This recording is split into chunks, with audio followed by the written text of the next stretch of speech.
দলগাঁৱৰ বেছিমাৰীত নিশা ভয়ংকৰ অগ্নিকাণ্ড নিমিষতেই ভস্মীভূত হয় দুখনকৈ দোকান অগ্নিকাণ্ডত ক্ষয়ক্ষতি হয় প্ৰায় ৭০ লাখ টকাৰ সা সামগ্ৰী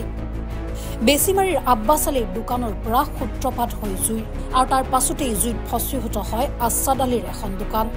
বৰ্তমানলৈ জানিব পৰা হোৱা নাই জুইৰ সূত্ৰপাতৰ কাৰণ অগ্নিনিৰ্বাপক বাহিনীৰ তৎপৰতাত নিশাই নিৰ্বাপন কৰা হয় জুই দোকান দুখন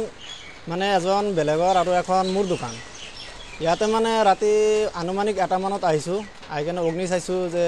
মোৰ লগৰ দোকানত অগ্নি জ্বলি আছে আৰু মই অহাৰ পিছত মানে ইয়াতে পুলিচো আছিলে মোৰ ওচৰত আহিব নিদিলে গোটেই ৰাইজা আছিলে ৰাতি ১টা মান বজাত সেইটো দোকান জ্বলি কেনে আমাৰ দোকানত দুটা দোকানেই জ্বলি কেনে শেষ হৈ গ'ল দুটা দোকানৰ পৰা একোৱে বচাব নোৱাৰিলোঁ ইয়াতে জ্বলি পুৰি মানে হাৰখাৰ হৈ গ'ল ৰাতি অগ্নিকাণ্ড গাড়ী আহিছিলে ৩টা আহি কেনে আগুনখন নিবোৱাৰ পিছত মানে সিহঁতে গুচি গ'ল ইয়াৰ পৰা আমালোকে ইয়াতে থাকিলোঁ পুৰা ক্ষতি হৈ গ'ল মানে আমাৰ এইটো দোকানত মাল আছিলে আপোনাৰ ৪০-৫০ লাখ টকাৰ মানে মাল আছিলে আৰু লগৰ দোকানত আছিলে ২০-৩০ লাখ মানৰ মাল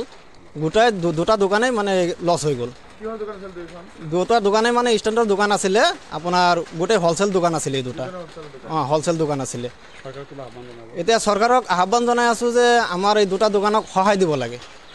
সহায় নিদিলে মৰি যাম একেবাৰে কিবা কৰি খাব লাগিব দোকান জ্বলি পুৰি হাৰখাৰ হৈ গ'ল এতিয়া কি কৰিম আকৌ দোকানেই কৰিম সেইটোৱে চৰকাৰৰ পৰা সাহায্য খুজি আছোঁ